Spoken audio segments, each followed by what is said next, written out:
네, 오늘은 3주째 똑같은 본문을 가지고 똑같은 제목 가지고 설교를 하고 있습니다.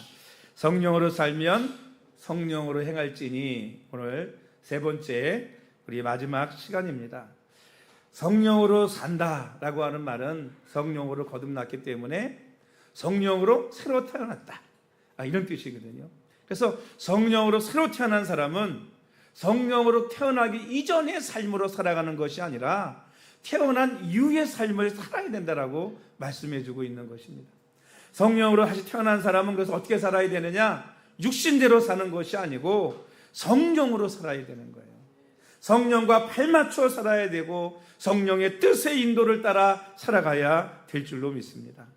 그래서 오늘 귀한 말씀을 통해서 오늘 세 번째 시간으로 여러분, 성령으로 우리가 하나님과의 관계, 대인과의 관계 했잖아요. 나와의 관계 가운데 맺어야 될 성령의 열매에 대해서 함께 말씀을 나누고자 합니다. 여러분, 믿음 생활을 열심히 하고자 하는 성도님이 어느 날 꿈을 꾸었습니다. 천국 백화점에 가게 되었는데 많은 물건이 있었습니다. 쇼핑을 하는데 우선은 사랑이 필요할 것 같아서 사랑을 담고, 또 평화롭고 기쁘게 이웃들과 사는 것이 중요한 것 같아서 그 코너에 가서 실학과 화평의 열매도 담았습니다. 또 때로는 참지 못할 일이 있을 것 같아서 차곡차곡 쌓여있는 오래 참음도 하나 올렸습니다. 너무 강팍하게 하지 않게 자비를 베풀면서 착하게 충성되게 살아야 될 것 같아서 자비와 양성과 충성도 담았습니다. 그리고 부드러우면서도 강하게 사는 것이 중요한 것 같아서 온유가 꼭 필요해 보였습니다. 담았어요. 그리고 나오다 보니까 절제라는 것이 있는 거예요. 그래서 다른 것도 필요하지만 절제하는 게 필요할 것 같겠구나. 그래서 마지막에 절제도 한 묶음 실었습니다. 이제는 세상에서 얼마든지 행복하고 넉넉하고 만족하게 살 수 있을 것 같았습니다. 그런데 이렇게 많은 걸 담고 보니 이거 가격이 만만치 않을 것 같은 거예요. 그래서 계산대에 가가지고 너무 비싸면 어떡하지 하는 생각을 하면서 천사에게 얼마냐고 물었습니다. 그랬더니 천사가 하는 말이 모두 공짜라는 겁니다. 공짜. 아니, 이 귀한 모든 것이 공짜냐고 물었더니 천사가 하는 말이, 예수님께서 이미 다 준비해 놓으셨기 때문에 그냥 가져가다가 잘 사용만 하면 된다는 것입니다. 그리고 꿈을 깨서 보니 그 모든 것이 다 성령의 열매였다는 사실을 알게 되었다는 겁니다. 그래서 그 성도는 예수님의 뜻을 따라 성령의 인도를 따라 살기로 결심했다고 합니다. 오늘 저와 여러분들도 성령님의 인도를 따라 성령의 열매를 맺으며 살아가는 성도가 되기로 작정하고 결단할 수 있는 우리 세길교회 모든 성도들이 되시기를 주님의 이름으로 축원합니다. 우리 성령의 열매 9가지 22절 23절 말씀 다 같이 다시 한번 읽어볼까요? 22절 23절 시작. 오직 성령의 열매는 사랑과 희락과 화평과 오래 참음과 자비와 양성과 충성과 온유와 절제니 이 같은 것을 금지할 법이 없느니라. 아멘. 이 성령의 열매 가운데 여러분, 자신과 맺어야 될 열매가 있습니다.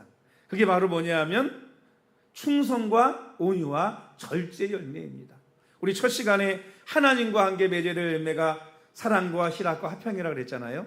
그리고 지난 시간에 대인과 맺어야 될 열매가 오래 참음과 자비와 양선이라고 했습니다. 내 자신과 맺어야 될 열매가 뭐냐? 바로 충성과 온유와 절제예요. 이번 충성이라는 게 뭘까? 충성이라는 말은 신약 성경의 헬라어로 피스티스라고 합니다. 그런데 이 단어는 성경의 많은 곳에서 뭐와 함께 쓰였냐면 믿음이라는 단어로 번역이 되기도 했어요. 그러니까 여러분, 충성과 믿음은 다른 뜻이 아니고 같은 뜻입니다. 이해가 되십니까? 충성과 믿음이 같은 뜻이라는 거예요. 그러니까 어떤 상황에서도 하나님을 전적으로 신뢰하는 것이 믿음이고 또 충성인 것입니다. 삶이 평탄할 때나 힘들 때나 상관없이 늘 한결같은 마음으로 하나님을 신뢰하는 것, 건강할 때나 병들었을 때나 그 믿음이 변함이 없을 때 어떤 고난이나 시련이 닥쳐왔을지라도 하나님을 전적으로 신뢰할 때, 또 내 소원이 이루어지든 이루어지지 않든 상관없이 하나님의 신실하심을 의지할 때, 그것이 바로 피스티스인 것입니다. 여러분, 내가 당신을 믿어. 그러면 여러분, 믿은다고 그랬는데 좀 오해되는 일이 생겼어요. 그러니까 금방 마음이 변해가지고 못 믿어. 그게 여러분 믿음인가요? 믿음이 아니에요. 온전한 믿음이 아닙니다. 충성인가요? 여러분, 온전한 충성이 아니에요. 그래서 여러분, 하나님 앞에 충성이라는 게 뭐예요? 끝까지 믿음을 지키며 살아가는 것이 하나님 앞에 충성인 줄로 믿습니다. 할렐루야. 그래서 충성을 한문으로 해석하면요, 가운데 중자에 마음 심자예요. 이게 충입니다. 그러니까 마음의 가운데가 여러분 좌로나 우로나 치우치지 않고 그 자리에 딱 있는 게 이게 충이에요. 성은 뭐냐? 말씀 원자에 여러분 이루성자예요. 그래서 여러분 말씀을 그대로 뭐 하는 것? 이루는 것이 바로 충성이라는 거죠. 그래서 충성이라는 말에는 두 가지 의미가 있는 것 같습니다. 정의를 내리면 첫 번째가 뭐냐 하면 변하지 않는 사람, 마음이 변하지 않는 사람이 충성된 사람이에요. 그죠? 두 번째로 말과 행동이 하나인 사람이 충성된 사람인 것입니다.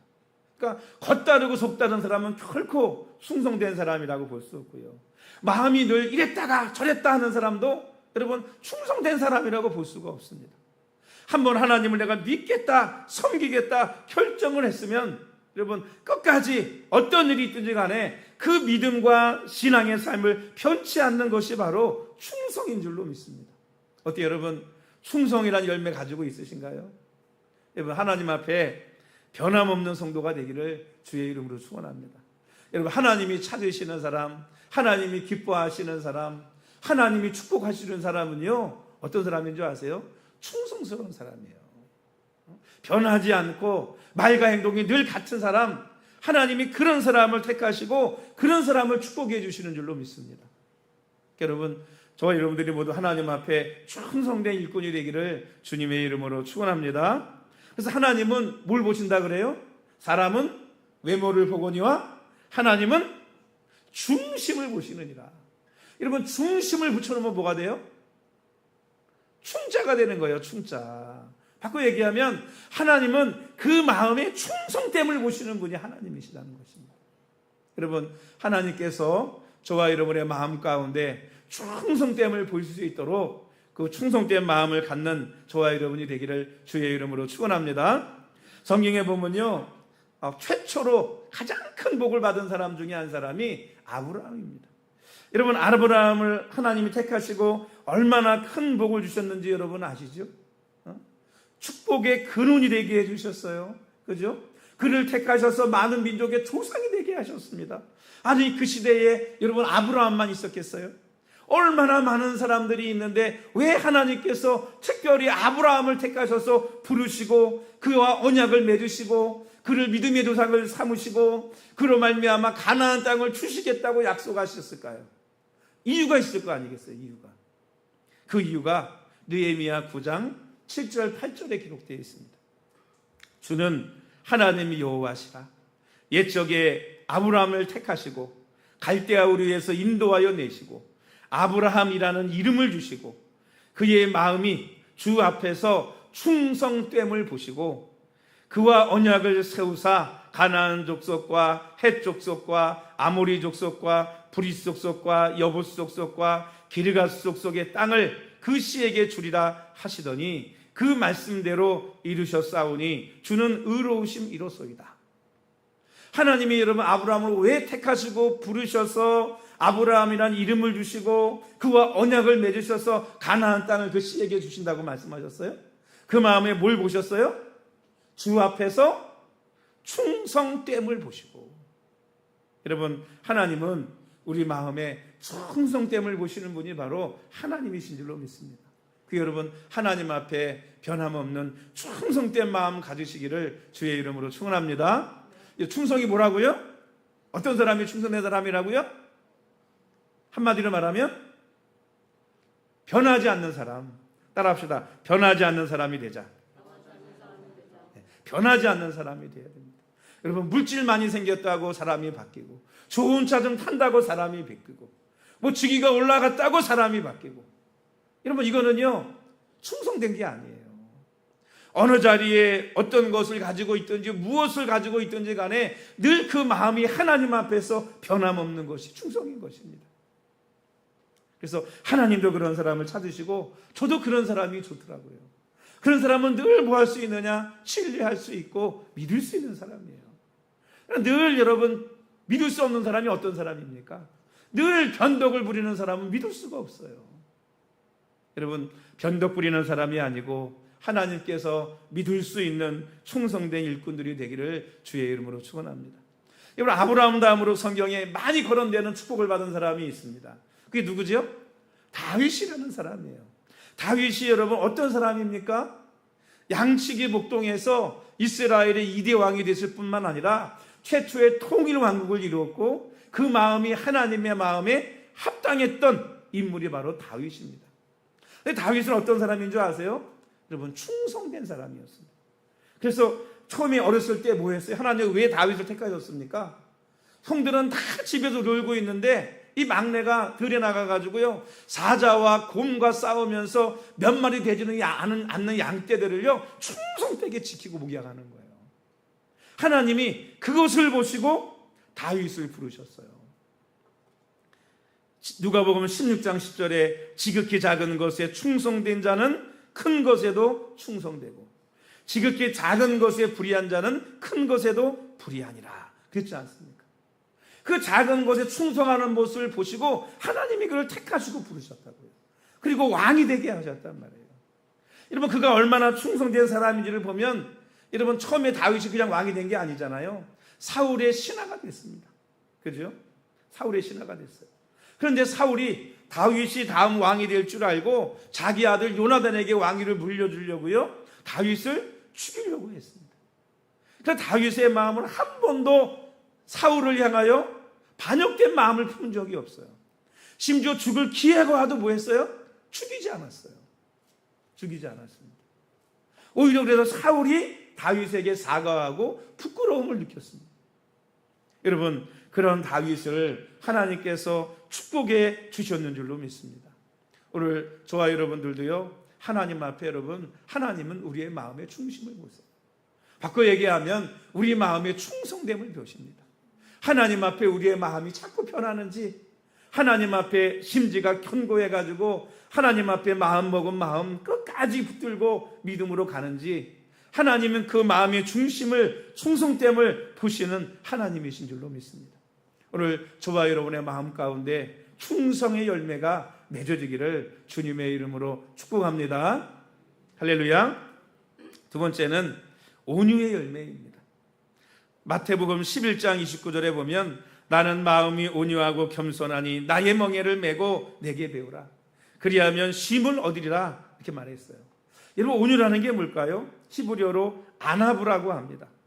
아나부는 하나님께 의지하는 마음을 온유라고 하는 거예요. 그러니까 여러분, 온유라는 게 뭐냐? 첫 번째 정의, 히브리어로 보면 하나님을 의지하는 마음이 온유한 마음이에요. 두 번째로 헬라어로는요 프라우테스라고 하는데, 이거 뭐냐면 본성을 통제되고 길들여져서 나오는 따뜻하고 부드러움을 의미할 때 온유라고 얘기합니다. 즉 어떤 심이 통제되었을 때 사용되는 말이에요. 결론적으로 말하면 온유라는 건 뭐냐? 하나님을 의지하는 마음이 온유한 마음이고, 내면에 강한 힘을 가지고 있지만 그 힘을 막 쓰지 않고 내가 통제하고 그래가지고 절제해서 온유하게 나타내는 상태를 온유라고 얘기하는 것입니다. 그래서 온유는 내면에 힘이 있는 사람만 가질 수 있는 것이 온유예요. 사랑하는 성도 여러분, 온유한 마음을 가지시기를 주의 이름으로 축원합니다. 성경에 가장 온유한 사람이 누군지 아세요? 모세입니다. 모세.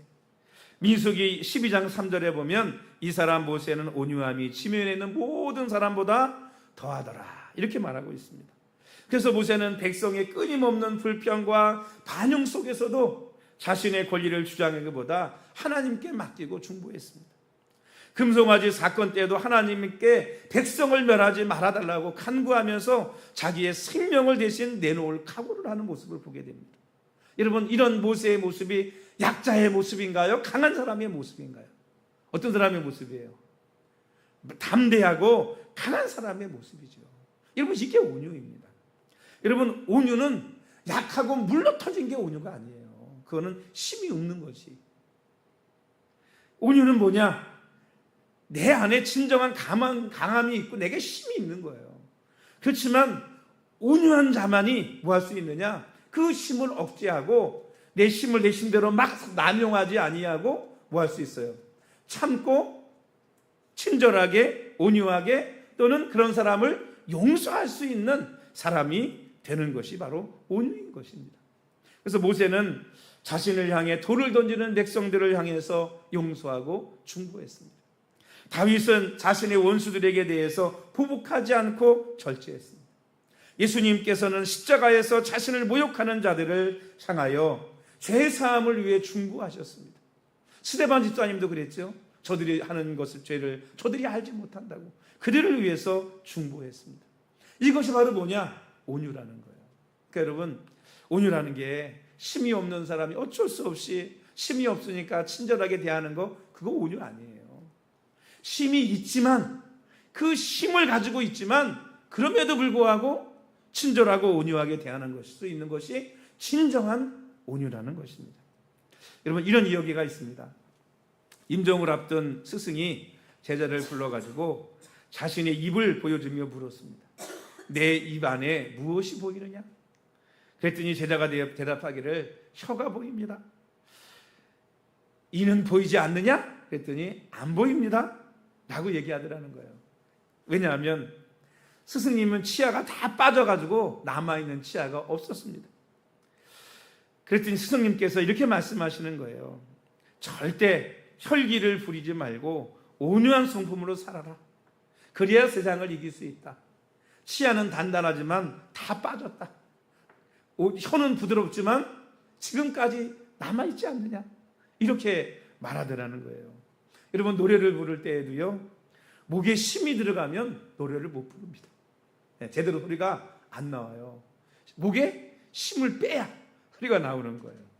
여러분, 탁구를 쳐도요, 몸에 힘이 들어가면 탁구공이 원하는 대로 안 갑니다. 힘을 빼고 쳐야 돼요. 그래야 탁구공을 제대로 칠 수 있습니다. 여러분, 외유내강이라고 하는 말이 사자성어가 있습니다. 겉은 부드럽지만 속은 강하다, 이런 뜻이에요. 온유는 이런 외유내강에서 나온다고 볼 수 있습니다. 여러분, 우리는 어떻게 온유해질 수 있을까요? 온유해질 수 있는 방법이 뭘까요? 다른 게 아닌 것 같아요. 히브리어 아나브라고 하는 온유의 뜻처럼 우리가 하나님을 의지할 때 뭐 할 수 있느냐? 온유해질 수 있는 줄로 믿습니다. 할렐루야. 온유해질 수 있어요. 따라합시다. 하나님을 의지하자. 하나님을 의지하면 뭐 할 수 있어요? 온유해질 수 있어요. 하나님을 의지하면 우리의 마음이 담대해질 수 있습니다. 왜? 나를 도우시는 하나님이 계시고 모든 것을 갚으시는 하나님이 계시잖아요. 내 마음에 하나님을 의지하는 마음으로 내 마음은 담대하지만 겉으로는 그걸 쏟지 않고 여러분, 친절을 베풀 수 있는 것이 진정한 온유인 줄로 믿습니다. 오늘 저와 여러분의 마음 가운데 여러분, 내면에는 강건하지만 외적으로는 온유한 온유의 열매를 맺을 수 있는 그런 저와 여러분이 되기를 주님의 이름으로 축원합니다. 마지막 세 번째 열매가 절제의 열매입니다. 사실 자신과 맺어야 가장 중요한 열매 가운데 하나가 절제 열매가 아닌가 생각을 합니다. 절제라고 하는 것은 원어적으로 앵크라테이아라고 하는데 자기 조절을 의미하는 것입니다. 절제와 온유의 다른 점이 뭘까요? 온유는 힘을 가졌지만 그 힘을 절제해서 부드럽게 사용하는 게 온유예요. 그러니까 여러분, 온유는 누가 하는 거예요? 힘 없는 백성이 온유할 수 있는 게 아니고 힘이 있는 왕, 귀족, 권세를 가지고 있는 사람이 뭐 할 수 있느냐? 온유할 수 있는 거예요. 왜? 힘이 있지만 그 힘으로 막 권력을 사용해가지고 무력을 행사하지 않고 친절하게 대하는 게 온유거든요. 근데 여러분, 절제라는 것은 뭐냐 하면 자신의 욕망, 감정, 행동, 그런 것들을 스스로 통제하는 능력을 절제라고 하는 것입니다. 잠언 16장 32절에 보면 노하기를 더디하는 자는 용사보다 낫고 자기의 마음을 다스리는 자는 성을 빼앗는 자보다 낫다 그랬습니다. 절제는 성령께서 내 안에 주시는 힘으로 나의 욕망과 욕심, 정욕과 탐심 같은 것들을 통제하는 상태를 절제라고 하는 것입니다. 사랑하는 성도 여러분, 절제할 수 있는 마음이 있기를 주의 이름으로 축원합니다. 여러분, 왜 절제해야 될까요? 절제하지 못하면 범죄하고 타락할 수 있기 때문에 절제해야 되는 것입니다. 여러분, 모든 일들은요, 절제하지 못해서 이루어지는 거예요. 여러분, 탐심이 있으면 어때요? 그 마음을 절제하지 못하면 끊임없이 뭐예요? 사들이고 또 사들이고 계속 욕심이 끝이 없는 거예요. 하다못해 식탐도요, 여러분, 이게 참 먹는 거 참는 게 무지하게 어렵습니다. 그죠? 근데 절제하지 못하면 어떻게 돼요? 절제하지 못하면 몸에 심각한 영향을 주지 않습니까? 살도 찌고 몸도 안 좋아지고. 우리의 삶에 절제하지 못해서 무너지고 망가지는 것들이 너무너무나 많이 있습니다. 우리의 감정도 마찬가지잖아요. 감정을 절제 못해 다 쏟아놓게 되면 어떻게 돼요? 모든 관계가 다 무너지고 맙니다. 또 여러분, 왜 절제해야 될까요? 절제할 때 여러분, 승리의 면류관을 얻을 수 있기 때문입니다. 그래서 고린도전서 9장 25절에 이기기를 다투는 자마다 모든 일에 절제하나니 그들은 썩을 승리관을 얻고자 하되 우리는 썩지 아니할 것을 얻고자 하노라, 이렇게 말하고 있습니다. 그래서 여러분, 절제란 없거나 모자르기 때문에, 즉 없어서 아끼고 참는 것이 아니에요. 뭐가 절제입니까? 내가 살 수 있는데, 누릴 수 있는데, 그렇죠? 더 가질 수 있는데, 아니야, 더 하면 안 돼. 그리고 스스로 참는 것이 바로 절제인 것입니다. 이 미국 사람들은 이 청교도에 그래도 뿌리가 있어서 그런지 몰라도요, 좀 그런 것들이 있는 것 같습니다. 우리나라 사람들과 좀 다른 것 같아요. 여러분, 세계 3대 부자가 누구예요? 워런 버핏이라는 사람 아닙니까? 이 사람은 정말 진정한 부자인 것 같아요. 또 빌 게이츠도 마찬가지죠. 세계 최고 부자로 아주 오랫동안, 그렇죠? 있었잖아요. 빌 게이츠도 보면 야, 진짜 부자인 것 같습니다.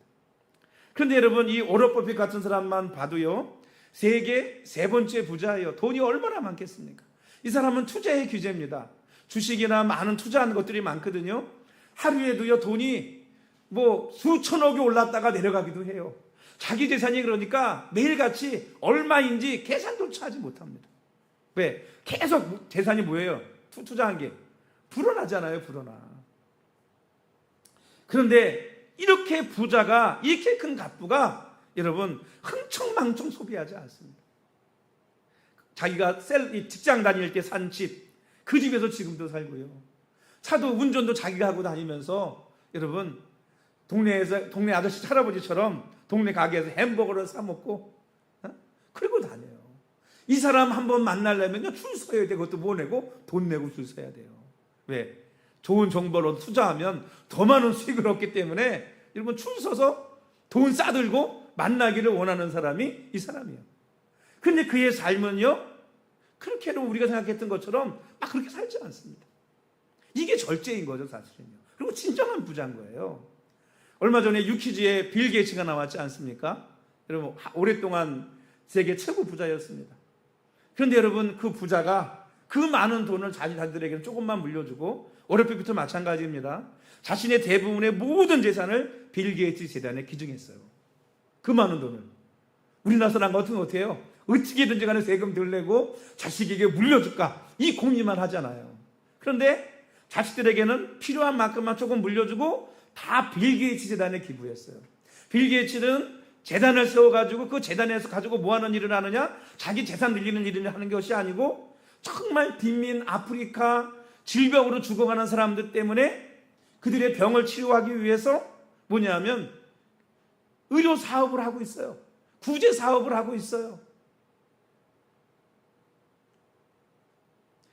여러분, 이게 바로 진정한 절제이고 진정한 부자가 아니겠는가 하는 생각을 갖습니다. 없어서 안 사는 게 아니고 없어서 안 갖는 게 아니에요. 있는데 뭐 하는 거예요? 참는 거죠. 제가 옛날에 여러분 김준건 목사님 아시죠? 유명한 그분의 딸이 김윤희 교수님인가 그래요. 예. 충영교회죠, 서울에. 충영교회 성경 공부를 본인이 인도를 하신대요. 그래가지고 초대를 받아서 우리가 간 적이 있습니다. 근데 하필 그때 성경 공부 내용이 뭐냐면 불의한 청지기의 비유였어요. 불의한 청지기. 그래서 미래를 준비했지 않습니까? 재물을 가지고. 그 비유를 가지고 이제 토론을 하고 이야기를 나누고 공부를 하고 발표하는 시간을 가졌어요. 제가 좀 그런 얘기를 했거든요. 네, 우리 청년들한테 옛날에 늘 하던 얘기. 너희들이 이 다음에 커서 하나님이 축복해 주셔서 많은 복을 받거든. 브레이크를 걸어라. 잡아라. 뭐냐? 기준을 세워라. 차를 타도 요 정도 수준, 집을 사도 요 정도 수준만 내가 하고 그 이상은 다 하나님을 위해 쓰겠다는 마음을 가져라. 그런 마음이 없으면, 그런 브레이크가 없고 기준이 없으면 그저 그냥 뭐 자동차도 뭐 1,000만 원짜리도 있지만 이런 몇억이 가는 몇십억짜리 차도 있잖아요. 사람이 욕심이 끝이 있겠어요? 집도 마찬가지 아닙니까? 끝이 없죠, 뭐. 끝이 없어요. 그런 얘기를 제가 하면서 그런 우리의 어떤 기준이 필요한 것 같다. 물질에 대해서 얘기를 했거든요. 그랬더니 끝나고 나서 그 교회 집사님 한 분이 저를 붙들고 고맙다고 그러더라고요. 깨달았다. 왜냐, 그 동네는요 다 유모를 두고 사는 사람들이에요. 예, TV에 나오는 부자들이거든요. 여러분, 끝이 없죠. 예, 쓰려면 끝이 없어요. 가방 하나도 명품 사자고 치면 끝이 없습니다. 돈 쓸 게 어디 있어요? 맨날 모자라요. 신기하지 않습니까? 여러분, 우리처럼 뭐 200만 원 가지고 사는 사람이나 1,000만 원을 버는 사람이나 여러분 어떤지 아세요? 날마다 없는 거 똑같아요.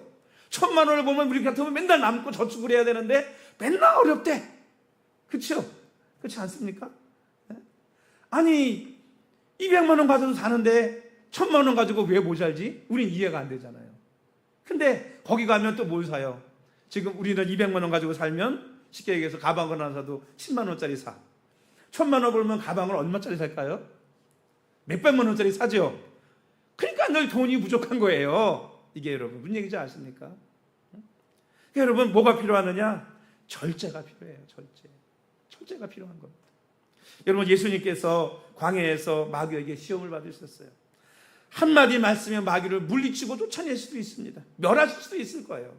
그러나 그런 능력이 있으시지만 하나님의 뜻에 순종해서 다 시험을 받으셨습니다. 이게 바로 뭐냐?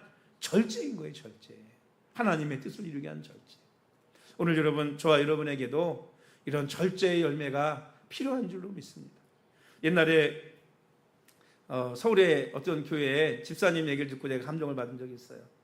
넉넉한 가정도 아닌데 교회 헌금도 잘하고 참 이렇게 어려운 사람 돕고 그러는 거예요. 원래 그 가정이 좀 어떻게 보면 도움을 받아야 될 것 같기도 한데, 왜냐하면 남편이 완전히 개차반이야.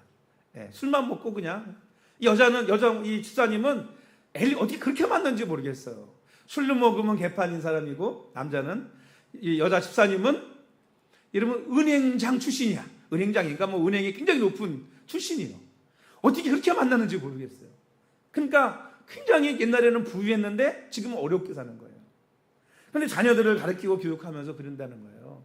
야, 이번에 우리 이렇게 선교사님한테 뭐 좀 했으면 좋겠는데 우리가 이렇게 모아가지고 하자. 그러면서 그런데요. 우리 조금 먹고 싶은 거 참고, 조금 입고 싶은 거 참고, 사고 싶은 거 참고, 그걸로 우리가 선교사님 선교하는 데 쓰자.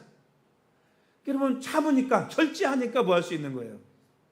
어려운 환경 속에서도 선교를 하는 걸 좀 보탤 수 있는 거죠. 절제하지 못하면 아까 얘기했잖아요. 여러분, 1,000만 원이 맨날 1,000만 원을 벌어도 부족하다니까요. 여러분, 1억을 주면 넘칠까요? 1억을 줘도 부족할 거래요. 네? 1억 가지면 이제 막 주식 투자도 해야 되고 여기저기 땅도 사야 되고 건물도 보러 다녀야 되고, 그때도 돈이 풍성할까요? 부족할까요? 맨날 부족하지. 또 돈이 부족한 거야. 예, 이게. 여러분, 사랑하는 성도 여러분, 절제의 열매가 굉장히 중요합니다. 오늘 우리가 타락하고 변질되고, 그래서 유혹에 넘어가지 않기 위해서 절제가 필요하고, 또 이렇게 절제함으로 말미암아 우리는 어떤 면류관을 위해 살아가요? 썩지 않을 면류관을 위해, 승리의 관을 위해 살아가는 사람들 아닙니까? 절제하며 살아가면서 주님 앞에 우리가 헌신할 수 있을 때 거기에 생명의 면류관, 그 면류관을 얻는 저와 여러분들이 되게 될 줄로 믿습니다. 우리 결론을 말씀드리겠습니다. 우리 26절 말씀 다 같이 읽어볼까요? 26절 시작. 헛된 영광을 구하여 서로 노엽게 하거나 서로 투기하지 말지니라. 헛된 영광은 세상의 인정과 칭찬입니다. 여러분, 세상의 인정과 칭찬받기 위해 우리나라 사람들은 더더구나 호레허식을 좋아해요. 그래서 여러분, 우물가에 와가지고도 일을 쑤신다고 냉수목을 배 채우면서, 이게 뭐냐? 허영이 많은 거예요. 차를 타도 여러분, 차를 타는 이유가 뭔지 아세요? 편하게 다니려고 타는 게 아니에요. 내리려고 탄대요. 내리려고. 이 의미가 뭔지 아십니까? 사람들 앞에 멋있게 내리는 모습 보여주려고. 네. 차를 탄대요. 내리기 위해서.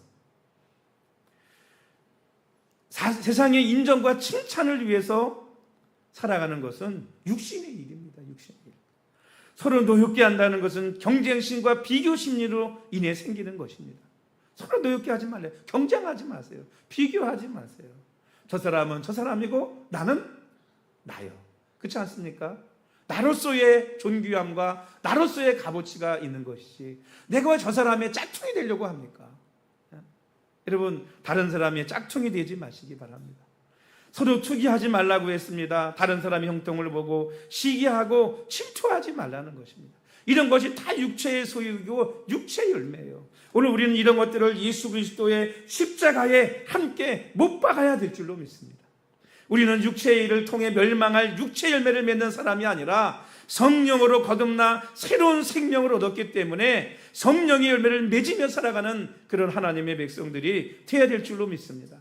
하나님과의 관계에서, 사람과의 관계에서, 자신과의 관계에서 풍성한 성령의 열매를 맺는 우리 세길교회 모든 성도들이 되시기를 주의 이름으로 축원합니다. 이렇게 열매 맺을 때 첫째로 하나님께서 영광을 받으신대요. 둘째로 열매를 더 맺게 하시려고 우리를 깨끗하게 하신대. 무슨 말씀이겠어요? 열매도요, 많이 맺는 열매는, 나무는요, 땅을 파고 기름 더 거름도 주고 더 물도 주고 벌레가 먹으면 잡아주고 뺏길 거 있으면 뺏겨주고 더 관리를 잘한다는 거예요. 이게 무슨 얘기겠어요? 하나님이 더 축복해 주신다는 거예요. 또 열매를 많이 맺으면 진정한 예수님의 제자가 된다라고 말하고 있습니다. 요한복음 15장 8절에 너희가 열매를 많이 맺으면 내 아버지께서 영광을 받을 것이요 너희가 내 제자가 되리라, 이렇게 말씀하셨습니다. 오늘 성령 거듭난 오늘 저와 모든 성도님들이 성령으로 말미암아 열매를 많이 맺는 성도들이 되시기를 주님의 이름으로 축원합니다. 우리 기도하십니다.